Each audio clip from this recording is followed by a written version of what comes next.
Sofi, llegaste temprano hoy. Sí, la verdad quiero ver cada uno de los casos. Hay varios correos, entonces tratando de elegir cuáles serían para esta semana, ¿no? Yo por primera vez ya he venido con mi caso elegido. Siempre ¿Ah, sí? estoy como que me tomo mi tiempo, reviso bien los correos, los leo una y otra vez, pero ya me decidí por uno. ¿Cuál es? El despido arbitrario. Uy, un temazo. Y sabes que estaba leyendo aquí de camino al trabajo y una de las consultas es, ¿me pueden reponer en mi puesto de trabajo si me han despedido arbitrariamente? Pero resulta que no, los despidos arbitrarios solo tienen como consecuencia el derecho a una indemnización. ¿Sabías eso? Bueno, tiene lógica, ¿no? Sin embargo, es lamentable que se dé este tipo de situaciones y más ahora en este estado de emergencia, debido a toda la situación sanitaria, se han dado despidos arbitrarios.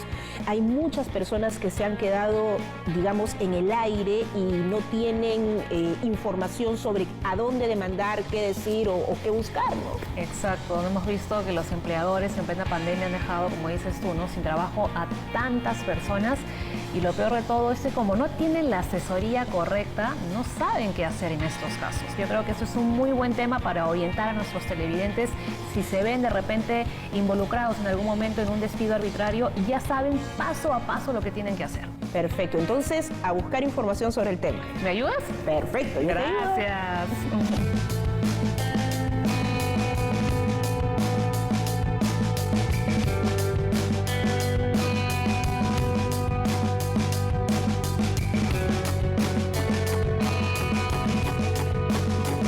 Mira, aquí buscando información sobre la tasa de desempleo, encontré que el Instituto Nacional de Estadísticas e Informática indicó que actualmente existe una tasa de desempleo de 8,8% y la tasa de inactividad se ha incrementado. Qué preocupante esta situación, ¿no? Porque sin duda uno de los factores de este desempleo debe ser precisamente la posibilidad de despidos arbitrarios, ¿no? En este contexto de pandemia. ¿Cuántos derechos laborales habrán sido vulnerados? ¿Qué habrá hecho el Ministerio de Trabajo en este contexto, SUNAFIL? Y justamente hablando de SUNAFIL, tengo un especialista a quien vamos a entrevistar el día de hoy, es el señor Álvaro García, él es Intendente Nacional de Prevención y Asesoría de la SUNAFIL, para que nos pueda, ¿no?, brindar la información necesaria. Perfecto, entonces ya tenemos entrevistado, ya... ¿Has visto? He venido, pero sí, ya lo tengo todo rápido. En una. Me parece perfecto. He venido decidida a resolver este caso y nada, ya estoy ¿Lo vas a preparadísima. entrevistar acá mismo o hay que ir a su despacho? Sí, no, aquí mismo, así que solo me llevo mi cuaderno, mi celular, por supuesto mi café y voy a recibir a mi invitado. Muy bien, que las fuerzas te acompañen. Te veo luego.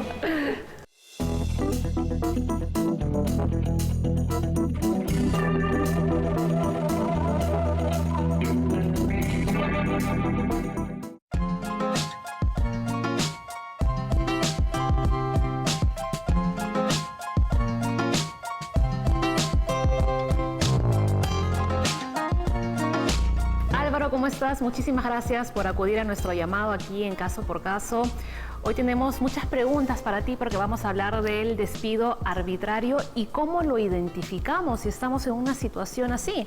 Primero agradecer la invitación a nombre de la Superintendencia Nacional de Fiscalización Laboral, SUNAFIL, que es la entidad encargada de velar por los derechos de los trabajadores y qué bueno que estos espacios nos sirvan para poder difundir a los ciudadanos y los trabajadores en general cómo pueden hacer valer sus derechos.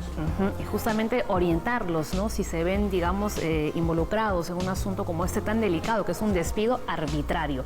¿Cuándo hablamos de despido arbitrario? ¿En qué situaciones? Podemos hablar que existe un despido arbitrario cuando normativamente, cuando el empleador no expresa cuál es la causa por la cual despide al trabajador, o cuando la causa que ha expresado no la ha podido demostrar en juicio. Eso es lo que señala la norma, ¿no? Ahora, existe jurisprudencia del Tribunal Constitucional ya consolidada de hace varios años que señala que los despidos en los cuales no existe una causa, llámense los primeros que mencioné, tienen otro tratamiento. Ahora se denominan despidos incausados, ¿de acuerdo? En principio, entonces, aunque la ley señale que los despidos arbitrarios son aquellos donde no existe causa o donde la causa no ha sido demostrada, los primeros han asumido otra naturaleza. Ahora son despidos incausados y que de pronto tienen otra consecuencia, ¿no? Por ejemplo, un despido arbitrario, es decir, cuando un trabajador ha sido despedido por una causa y la causa no se ha podido demostrar por parte de la empresa, ¿no?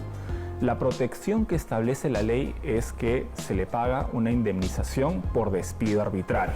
Pero no se le repone en su puesto. Exactamente, ¿no? La consecuencia del despido arbitrario es el pago de la indemnización, más no la reposición del trabajador. La reposición del trabajador se da en otro tipo de despidos. Por ejemplo, los despidos nulos, los despidos fraudulentos y los despidos incausados. Si yo considero que me han despedido de forma arbitraria, según lo establece la ley, ¿qué debería hacer? ¿Cuáles son los mecanismos a los que debería acudir, en todo caso, para hacer mi denuncia? Hay que primero señalar lo siguiente. La ley en materia de despidos, ¿no?, le dice al trabajador lo siguiente. Tú, trabajador, tienes que demostrar la existencia del despido, ¿no? Si tú como trabajador no logras acreditarme que te han despedido, ¿no?, entonces tu reclamo no va a prosperar. Nulo. Entonces, ¿a dónde quiero llegar? Si un trabajador, por ejemplo, es despedido de manera verbal o lo que se dice un despido de hecho, llámese, voy el martes a mi trabajo y no me permiten el ingreso, eso es un despido verbal porque no se está consolidando en un documento, en una carta, ¿no? Ese despido se llama incausado, ¿no? Y el trabajador debe acudir siempre al Poder Judicial, tanto para la indemnización como para la reposición. Sin embargo, ¿qué va a pasar con ese trabajador que no tiene ese documento que demuestre el despido? Ahí es que interviene la SUNAFIL. Entonces, la SUNAFIL en materia de despido arbitrario tiene un rol básicamente de constatador. ¿Cómo así? El trabajador presenta una solicitud, una denuncia, ¿no? Y SUNAFIL, ¿no?, lo que hace es encargar a un inspector a que verifique que efectivamente se ha producido un despido, en este caso un despido verbal o un despido incausado, ¿no?, porque no hay una carta de despido, ¿no?, y se genera un documento, ¿no?, vamos a decir un acta de constatación. Ese documento es aquel documento que le va a permitir al trabajador ir al Poder Judicial y plantear ahí su demanda, por ejemplo, pidiendo la reposición por la existencia de un despido incausado, ¿no? Entonces, a manera de resumen, hay que decir lo siguiente. El único ente, ¿no?, la única autoridad encargada de calificar un despido, es decir que hay un despido nulo, arbitrario o incausado, así como las consecuencias del despido, llámese ordenar el pago de la indemnización o de la reposición, es el Poder Judicial. Es la autoridad que tiene la exclusividad en esos temas. Pero ustedes pueden fiscalizar. Lo que nosotros hacemos es verificar que ha existido un despido cuando el trabajador no cuenta con la carta de despido.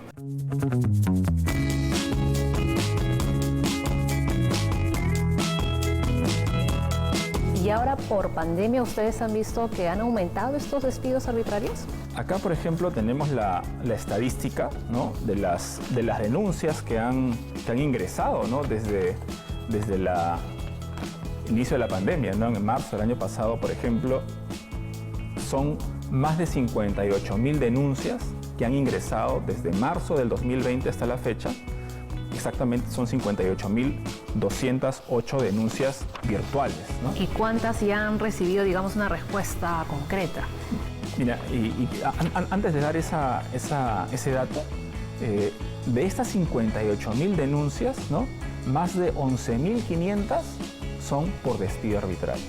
Es decir, en este ya poco más de año de pandemia, ¿no?, 11.500 trabajadores, puntualmente 11.551 trabajadores han acudido a SUNAFIL para que SUNAFIL constate la existencia de este presunto despido arbitrario. Y estamos hablando a nivel nacional. Eso se trata hasta a nivel nacional. Así, entonces, es muy probable que existan 11.551 procesos judiciales donde los trabajadores están reclamando indemnización por despido arbitrario o seguramente la reposición según el caso, ¿no? Hay una consulta también que teníamos aquí en cuanto al tema, por ejemplo, del periodo de prueba. Ahora, hay una particularidad en el periodo de prueba. ¿Y cuál es esa particularidad? Que durante el periodo de prueba los trabajadores no tienen protección contra el despido arbitrario. Es decir, durante el periodo de prueba los trabajadores pueden ser despedidos, digamos, de manera incausada, sin preaviso, el mismo día, incluso de manera verbal, ¿de acuerdo? Y no hay un pago de indemnización por despido arbitrario. ¿Por qué? Porque lo que entiende la ley es que durante ese periodo de prueba el trabajador está en evaluación, ¿no? ¿Y ustedes tienen, por ejemplo, el dato de en qué sectores se encuentra mayoritariamente esta situación? En general, los sectores económicos donde se ha visto mayor incidencia, ¿no?, de denuncias, ¿no?, es sector servicios, porque es un sector que casi no se ha detenido, ¿no? Claro. ¿No? Por el tema del trabajo remoto, por ejemplo, ¿no? El sector agroindustrial, ¿no?, también es un sector muy sensible, ¿no? Básicamente el sector servicios, ¿no?, es el que donde se presenta la mayor conflictividad en materia de ceses, por ejemplo, ¿no? Perfecto. Pero hay otro tema también con relación y recordar un poquito, ¿no?, lo que sucedía el año pasado, al inicio de la pandemia, ¿no? No solamente con temas de periodo de prueba, ¿no? En ese entonces, por ejemplo, se vencían muchos contratos, ¿no? Así es. Las empresas, muchas empresas decidieron no renovar los contratos, ¿no? Y los trabajadores se sentían despedidos y muy desprotegidos en un escenario que recién comenzaba y era nuevo para todos, ¿no? Entonces, eso también fueron temas muy denunciados a través de los canales que tenemos virtuales, incluso en redes sociales, ¿no?, que motivaron muchas acciones por parte de SUNAFIL, ¿no? Porque SUNAFIL no solamente interviene ante una denuncia, ¿no?, que haya ingresado, sino que también nosotros estamos alertas a los casos que se puedan hacer de conocimiento público, ¿no?, e intervenimos inmediatamente.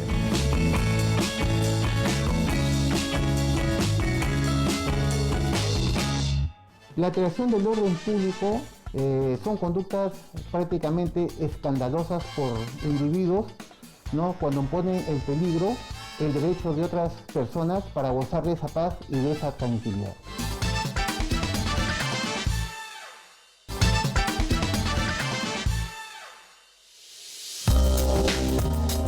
Cada 20 de mayo se conmemora el Día Internacional del Ensayo Clínico, que de acuerdo con la Organización Mundial de la Salud, es uno de los recursos más importantes que tiene la medicina para encontrar nuevas y mejores soluciones a los diferentes problemas de salud.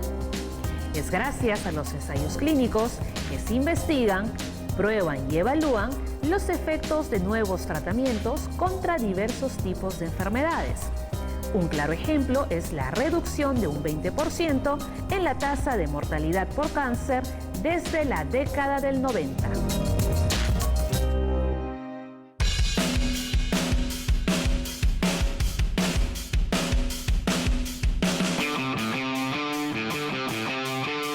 Muchísimas gracias por la entrevista.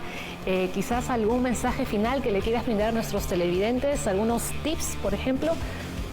Sí, yo creo que es propicia la oportunidad, Paola, para hablarles o recordarles a la ciudadanía en general que SUNAFIL en esta pandemia ha fortalecido sus canales digitales, ¿de acuerdo? Por ejemplo, nosotros ya teníamos un aplicativo de denuncias virtuales y que funcionó muchísimo al inicio de la pandemia cuando las personas no podían salir de su hogar a presentar las denuncias, ¿no? Y hemos fortalecido el tema digital con muchos aplicativos. Por ejemplo, tenemos un aplicativo muy importante que yo invito a los trabajadores a que lo usen. Es un aplicativo que se denomina Verifica tu Chamba. ¿Y en qué consiste este aplicativo? Los trabajadores, de una manera muy sencilla, ingresan a nuestra página web. Ahí está el aplicativo que se llama Verifica tu Chamba y van a poder ingresar los datos de la empresa que los ha contratado, por ejemplo, el RUC de la empresa y su DNI. Y automáticamente el aplicativo les va a responder, les va a decir si su empleador los ha puesto o no en planilla.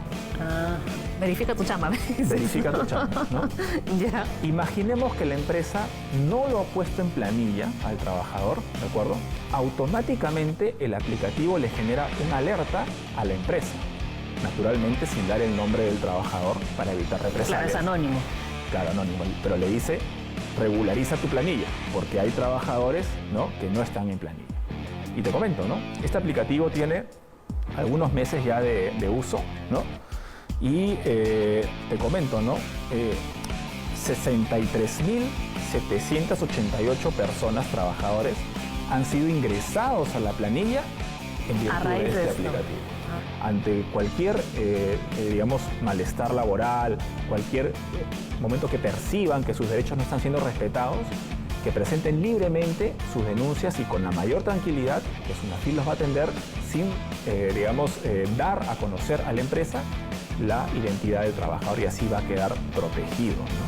Perfecto. Ese ha sido el mensaje final mejor que has podido dar, Álvaro, de esta entrevista. Muchísimas gracias por habernos acompañado hoy aquí en Caso por Caso. No, a ustedes, Paola, muchas gracias y hasta otra oportunidad. Gracias. Hasta luego.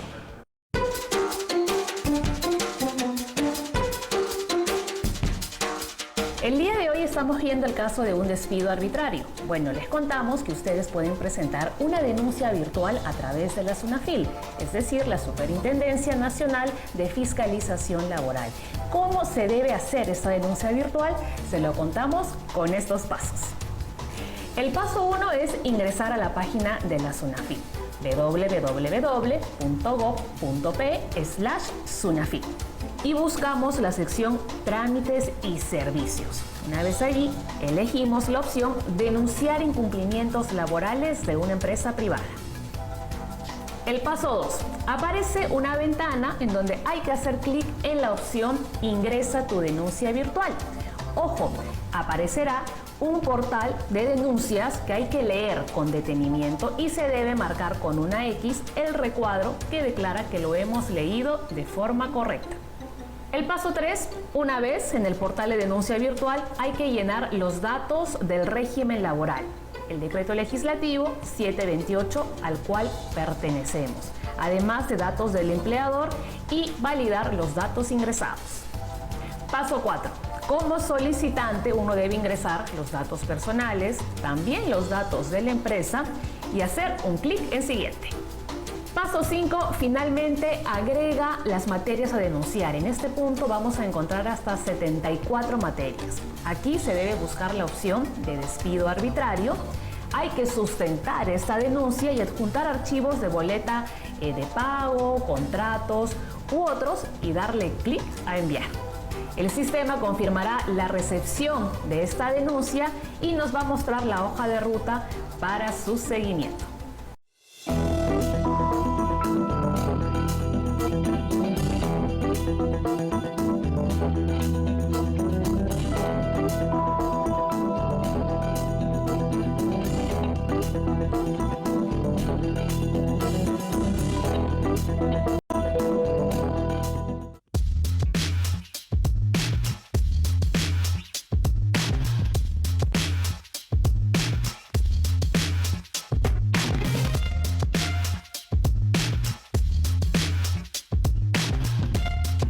Bueno, ya terminé. ¿Qué tal? Me parece súper interesante que cuando hay algún caso de despido arbitrario y la SUNAFIL va a hacer alguna inspección, hay diferentes mecanismos. Si bien puede ser presencial, pero también puede ser a través de mensajes de texto, correos electrónicos, el WhatsApp, incluso videoconferencias. Qué bien, y ahora con esta nueva normalidad, la virtualidad es sumamente importante, ¿no? Me parece chévere, perfecto. Y cuéntame, ¿cómo vas tú? ¿Ya finalmente encontraste algún caso que te llame la atención? Mira, yo ya elegí. ¿Qué te parece alteración al orden público? ¿Cuándo se comete un delito y qué sanciones habrían por esto? Algo que hemos escuchado desde el inicio de la pandemia, además. Así es importante saber cuándo nosotros estamos afectando a otras personas, pero a su vez entender que existe el derecho fundamental a la libre protesta, pero tener claro el marco legal, las sanciones, el tipo penal va a ser sumamente importante, ¿no? Ajá, ¿y con quién te vas a reunir? Con el coronel Francisco Vargas, que ya he llamado, me he contactado con él y me está esperando para la entrevista. Me parece que es la persona adecuada para que nos pueda dar mayores detalles sobre este tema. ¿Y ya tienes que irte o todavía tienes un tiempito para ayudarme con mi tercer caso? Esta vez no te voy a poder ayudar todavía, todavía. Voy a la entrevista con el coronel Vargas, regreso y te ayudo, ¿te parece? Ya, te espero entonces. Perfecto. No te olvides la mascarilla. No me olvido, aquí está. Y ya me voy. Te cuentas, que te vaya bien. Chao, me voy con mi carterita.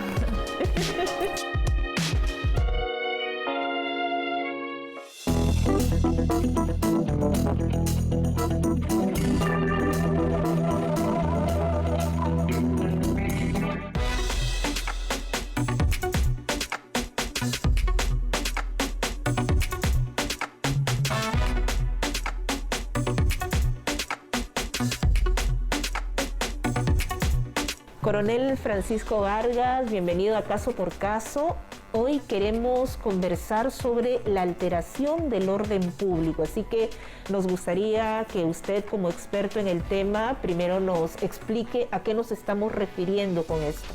La alteración del orden público se puede definir de muchas formas, pero en el aspecto policial te podría decir de que vendría a ser la alteración de la paz y la tranquilidad social.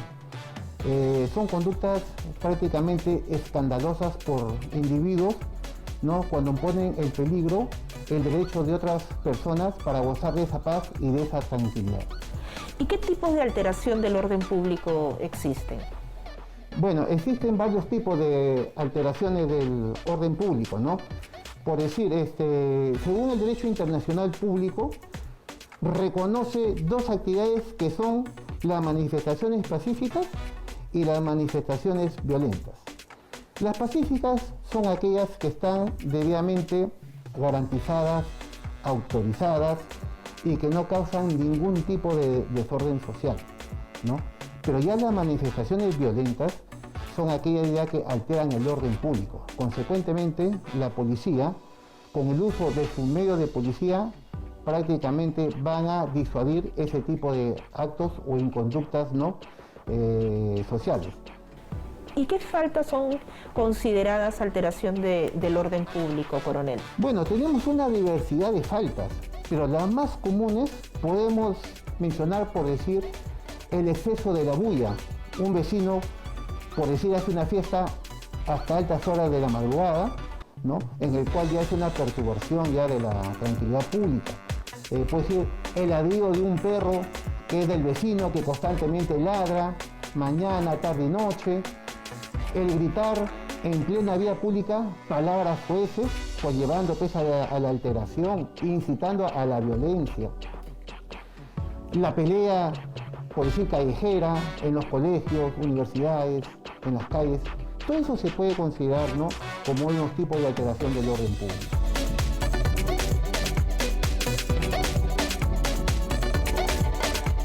¿Qué debo hacer si siento que están alterando mi tranquilidad? ¿Cómo debo actuar? ¿A quién debo recurrir?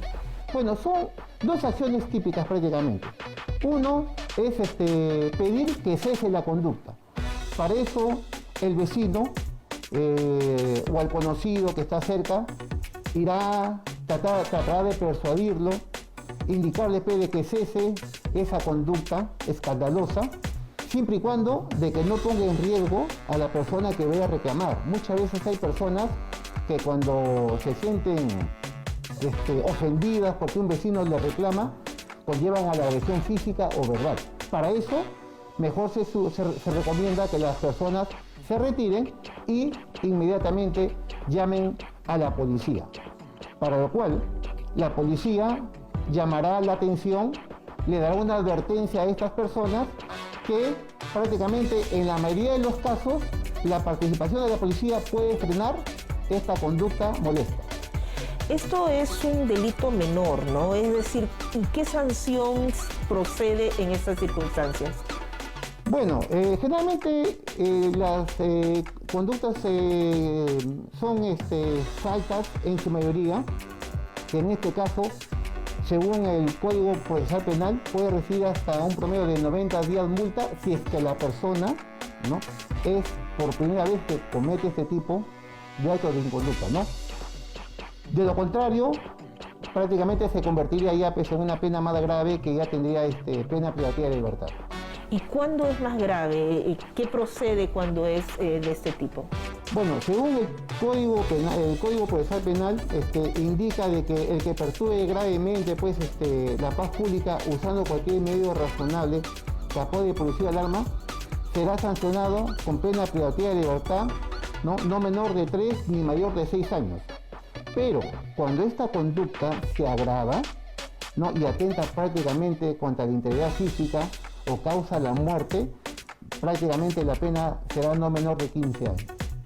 Y estamos en un contexto de pandemia totalmente diferente a lo que hemos vivido habitualmente, en estado de emergencia.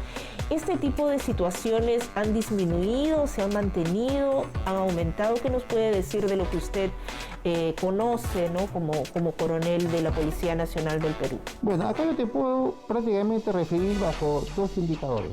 Por decir, todo lo que son protestas multitudinarias han disminuido considerablemente, como ustedes lo pueden apreciar, ¿no? Similar a lo que hubo el año pasado, por decir, ¿no? Debido a que las personas han tomado conciencia y también el temor de contagiarse por esta pandemia.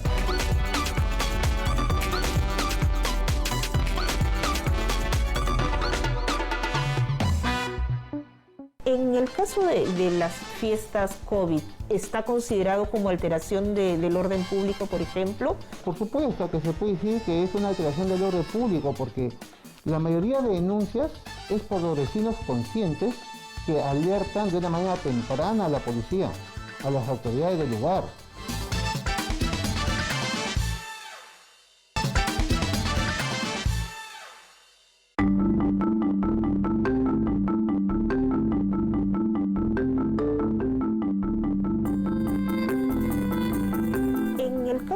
De las fiestas COVID, ¿está considerado como alteración del orden público, por ejemplo? Por supuesto que se puede decir que es una alteración del orden público, porque la mayoría de denuncias es por los vecinos conscientes que alertan de una manera temprana a la policía, a las autoridades del lugar, les indican la dirección. Para eso la Policía Nacional va y constata e interviene, y los lleva a la comisaría y les pone su papeleta por la infracción que le corresponde, y bueno, eso es constante. Entonces, también se puede decir que a los que realizan ese tipo de fiestas, se podría decir que ya es un tipo de peligro o una amenaza del contagio, porque en esos centros de reuniones que hay, ahí es donde más se contagia las personas que concurren de una manera negligente. Se me ocurren las situaciones, por ejemplo, de peleas de parejas en la calle, ¿no? Donde puede haber una situación de violencia hacia la mujer. ¿Esto, además de esta figura, es considerada como alteración del orden público? Por supuesto, de acuerdo a las circunstancias. Mira, yo te puedo explicar.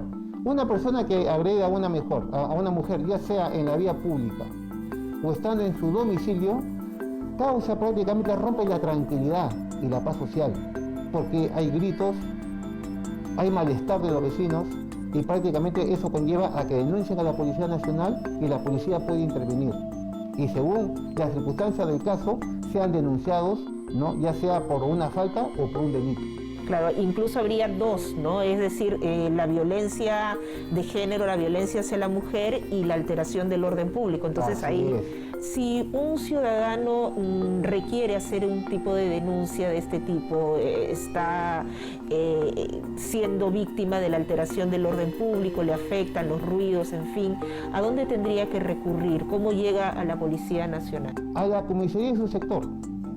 La policía tiene la obligación y es nuestro deber de atender al ciudadano en todas las circunstancias que se encuentre. todo tipo de denuncia será recibida por el policía y de acuerdo a eso ya evaluará la gravedad del caso, ¿no? Y verá pues ya si es una falta o es un delito. Como lo vuelvo a repetir, según ese estudio ya lo enviará a la autoridad competente.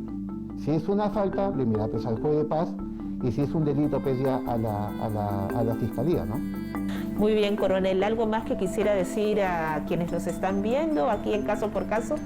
Bueno, agradecerte por tu visita y así darles un mensaje a nuestra sociedad, a nuestro pueblo, que seamos más conscientes de lo que estamos viviendo. Muchos lo toman a la broma, lo toman al juego y piensan que esta pandemia es para los débiles. No, esta pandemia no tiene distinción de nada. Consecuentemente, seamos más responsables por nosotros, por nuestra familia y por el bien de nuestra sociedad. Y que la Policía Nacional está para servirlo las 24 horas del día, porque ese es nuestro deber primordial, el estar atentos para trabajar por la sociedad. Muchas gracias, coronel. Gracias a ustedes. Muchas gracias.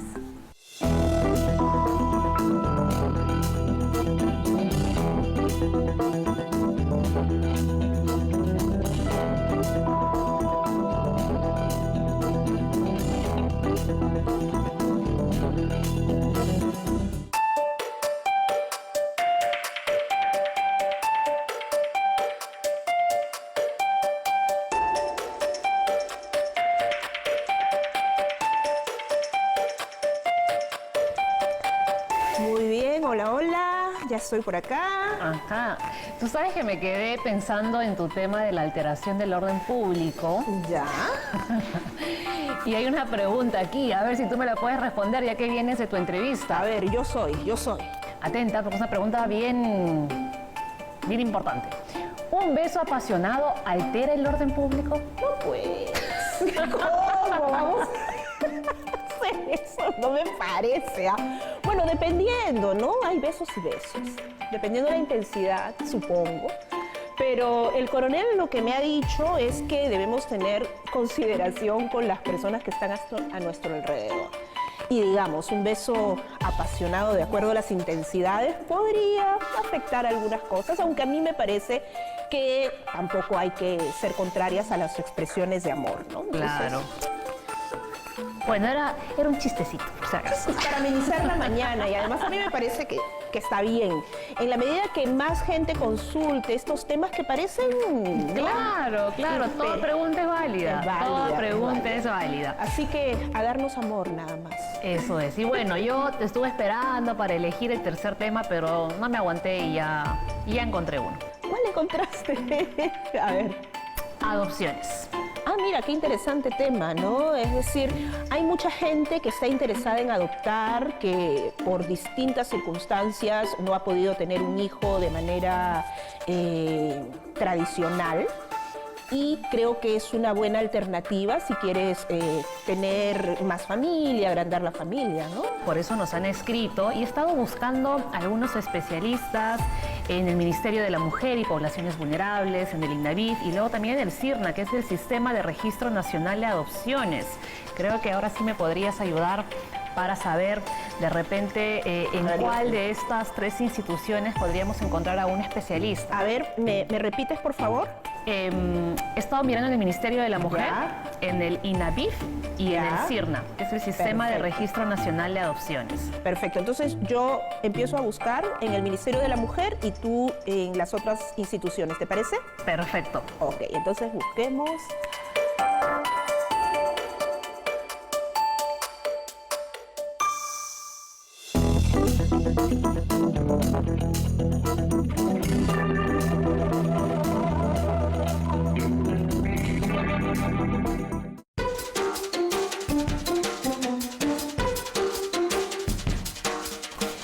Ya encontré el contacto del Ministerio de la Mujer. ¿Ah, sí? Así que te lo paso ahorita. Ya, mándamelo. mismo, para que puedas ver. Ajá. Ahí está. Ya, me llegó. Mayda Ramos, directora general de adopciones del Ministerio de la Mujer y Poblaciones Vulnerables. Así es. Ella es la persona que seguramente te va a dar toda la información. Perfecto, le voy a escribir un correo ahora para preguntarle a ver si nos puede dar una entrevista por Zoom. Muy bien.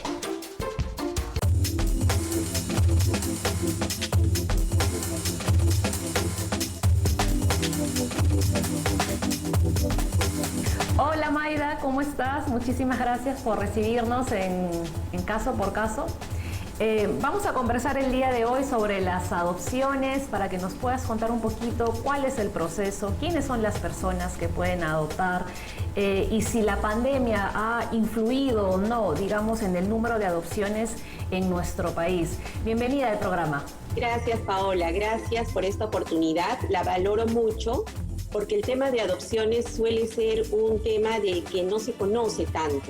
Entonces es una excelente oportunidad para que los televidentes puedan informarse y aproximarse un poco más a este tema tan especial.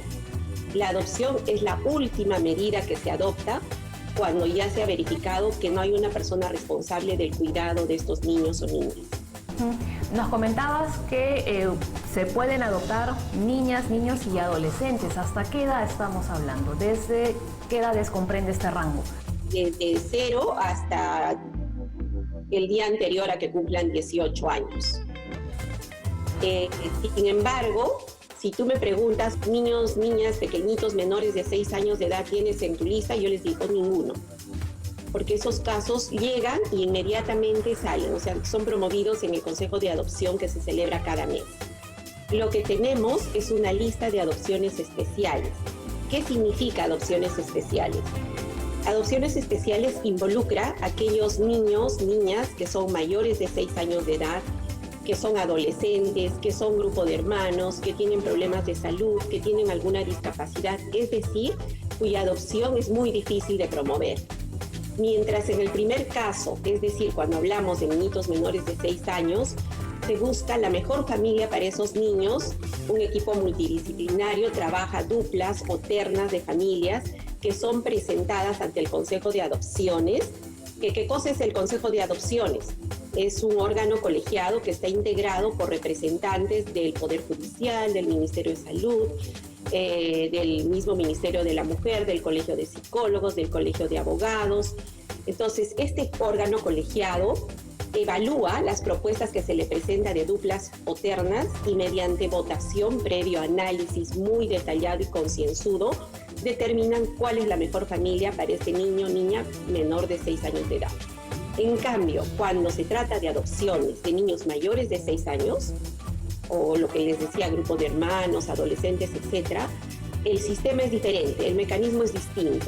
Tenemos un registro que le llamamos registro de adopciones especiales, que es compartido con todas aquellas familias que ya están idóneas, o sea, ya han sido evaluadas y ya tienen una idoneidad para adoptar, están en nuestra lista de familias, en lista de espera, y reciben este registro. Ellos evalúan, reciben mensualmente el registro, lo miran, lo analizan, y si ven que hay algún niño, niña, adolescente, hermanitos, etcétera, cuyas características ellos puedan afrontar y atender, piden un estudio más detallado, más minucioso, revisan el expediente y si realmente consideran que lo pueden hacer, piden la adopción y esa adopción se da de manera directa. O sea, allí no entran con otra familia, no hay una dupla, no hay una terna. Has comentado que hay casos de grupos o grupo de hermanos. Ahí no se les va a separar a estos hermanos. O sea, una familia tendría que adoptarlos a todos. Sí, porque hay un principio de preservación de vínculos fraternos. Entonces, los hermanitos viven juntos, se quieren, hay un vínculo entre ellos, entonces no se les debe separar.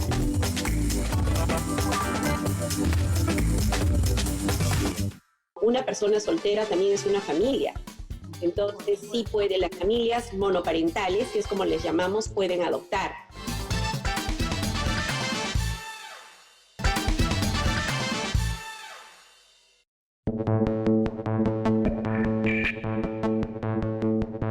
¿Sabías que si eres peruana o peruano que reside en el extranjero y quiere retornar al Perú, te puedes acoger a la Ley de Reinserción Económica y Social para el Migrante Retornado?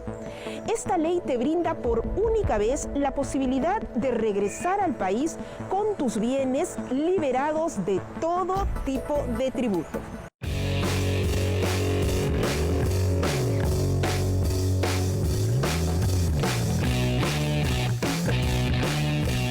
¿Y quiénes pueden adoptar? ¿Qué requisitos hay que cumplir? Además de los requisitos legales, que significa que pueden adoptar todas aquellas personas que tienen entre 25 y 62 años, pueden ser personas solteras, personas casadas, parejas que viven en situación de convivencia, siempre y cuando tengan su certificado que acredita la convivencia. O sea, ¿sí está permitido que una persona soltera adopte a un niño o niña? Por supuesto, claro que sí. Porque había estado leyendo y entre los requisitos solo mencionaban, digamos, familias o parejas de hecho. No. Una persona soltera también es una familia. Entonces sí puede, las familias monoparentales, que es como les llamamos, pueden adoptar. El requisito fundamental es que no tengan antecedentes penales ni judiciales, que no hayan sido sentenciados por violencia familiar, que no estén inscritos en el registro de deudores morosos por no cumplir con la obligación alimentaria. Pero sobre todo, además de estos requisitos formales, yo sí les digo a todas aquellas familias interesadas en la adopción que es un proceso que requiere mucha reflexión, mucha preparación en términos personales, porque a veces las personas idealizamos a los hijos. Y todas las personas, todos, tú, yo, todos venimos con una carga emocional, con historias genéticas también. Entonces un niño o una niña que va a ser promovido en adopción no es la excepción. Y los padres tienen que ser capaces de afrontar esas situaciones. ¿Qué pasa con la adopción? Y esto es importante que también lo sepan. Una vez un niño, una niña, un adolescente ha sido integrado a una familia, ocurre lo que se conoce como el círculo de la adopción. Primero, la luna de miel, todos felices, el niño feliz de que lo hayan sacado del centro de acogida residencial, la familia feliz de tener a su hijo o a su hija, pero luego estos niños que han sido abandonados por su familia de origen tienen mucho miedo de que les vuelvan a abandonar. Entonces suelen someter a prueba a la nueva familia para ver hasta dónde realmente los quieren y no les van a abandonar nuevamente. Entonces se portan mal, son muy traviesos, son desafiantes, ¿no? Y la familia tiene que estar preparada para esto.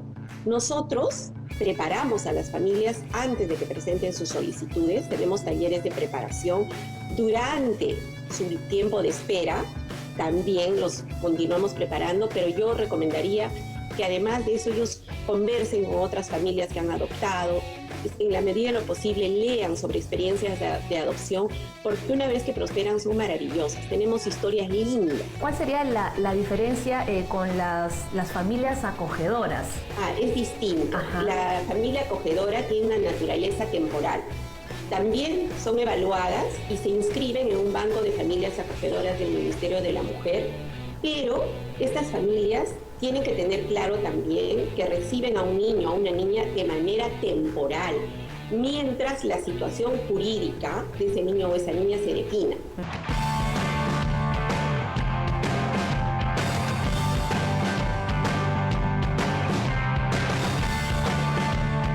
Es importante también que uno tenga que demostrar, digamos, sus ingresos económicos. Sí, las familias actualmente tienen que acreditar un ingreso de 2.700 soles mensuales. Como familia, como pareja, puede parecer poco, pero lo que nosotros queremos es garantizar que esos niños tengan las condiciones mínimas, ¿no? Porque al vivir en un albergue, ellos no tienen atención personalizada, no tienen un trato individualizado, que la familia sí se lo va a dar. Entonces, lo económico es importante, pero no es lo determinante. Lo que cuenta es que esa familia esté preparada para afrontar la historia de vida de su hijo. ¿Qué sucede cuando un extranjero quiere adoptar a un niño aquí en Perú? Para que un extranjero pueda adoptar a un niño en Perú, primero tiene que haber un convenio entre su país de origen y el nuestro, y ellos en su país de origen recurren a la autoridad central en materia de adopción o a organismos acreditados para la adopción que tienen representantes en el Perú. Ellos en sus países son evaluados legal, psicológica y socialmente y reciben la idoneidad en su país de origen. Cuando tienen todos sus documentos, ellos también tienen que acreditar que no tienen antecedentes penales, ni judiciales, ni por violencia familiar. O sea, los mismos requisitos se piden en su país de origen y una vez que reciben la idoneidad allá, llega su expediente acá y acá lo que hacemos es valorar. Pero si está todo ok, entran a la lista de espera que es una sola, ¿no? La lista de espera de familias es una sola. Sin embargo, hay en la norma peruana un principio de la subsidiariedad, que se llama así, es decir, que se prefiere la adopción nacional sobre la internacional. ¿Cuántos niños han sido adoptados en el 2020 y lo que va ahora del 2021? Mira, ahora, desde que empezó la gestión de la ministra Silvia Lolli, desde el 18 de noviembre a la fecha, ya tenemos 71 niños, niñas y adolescentes que han sido integrados en una familia adoptiva. El año 2020, a pesar de la pandemia, nosotros reaccionamos muy rápido y adecuamos todo el procedimiento a la forma virtual. Sin embargo, las limitaciones no venían de nosotros, sino del contexto. En general, las limitaciones de tránsito para que las familias se desplacen de un lugar a otro, por ejemplo. Seguimos sesionando, el Consejo de Adopciones inmediatamente empezó a sesionar de forma virtual y designaba familias para niños. Pero, por ejemplo, una familia de Lima, el niño estaba en Chachapoyas. Con las restricciones de tránsito no podía movilizarse y hubo que esperar. Entonces, el 2020 hemos tenido 101 adopciones. Ahora estamos bien porque, mira, estamos en mayo y ya tenemos 71 adopciones. Estamos trabajando mucho, sí, para impulsarlas. Listo, Mayda, muchísimas gracias por todo lo que nos has contado y hemos entendido mucho mejor cómo es este proceso de adopciones y su importancia, sobre todo. Gracias a ustedes nuevamente. Gracias por estar en Caso por Caso. Hasta la próxima, muchísimas gracias.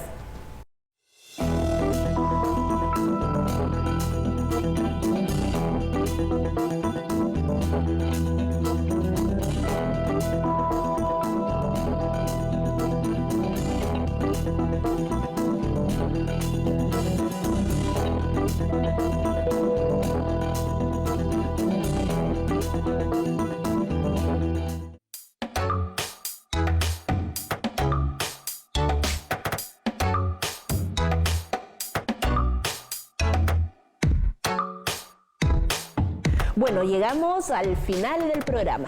¿Y sabías que ya hemos cumplido más de un mes desde que salimos al aire? ¡Wow! El tiempo se ha pasado volando. Sí, y con cada programa vamos aprendiendo muchísimas más cosas. Así es, y hoy hemos aprendido en qué consiste un despido arbitrario y a qué instancias debemos recurrir si hemos sido víctimas de una situación parecida.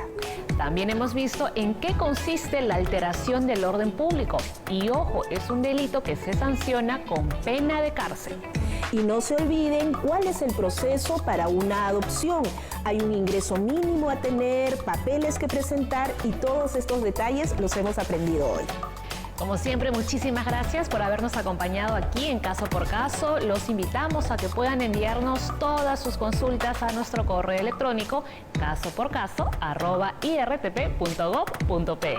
Y también mañana, ya saben, a las 3 de la tarde tienen La Voz Cantante y a las 4 estamos con Hecho a Mano, siempre aquí en TV Perú. Nosotras los esperamos el próximo martes, y ya lo saben, 4 de la tarde.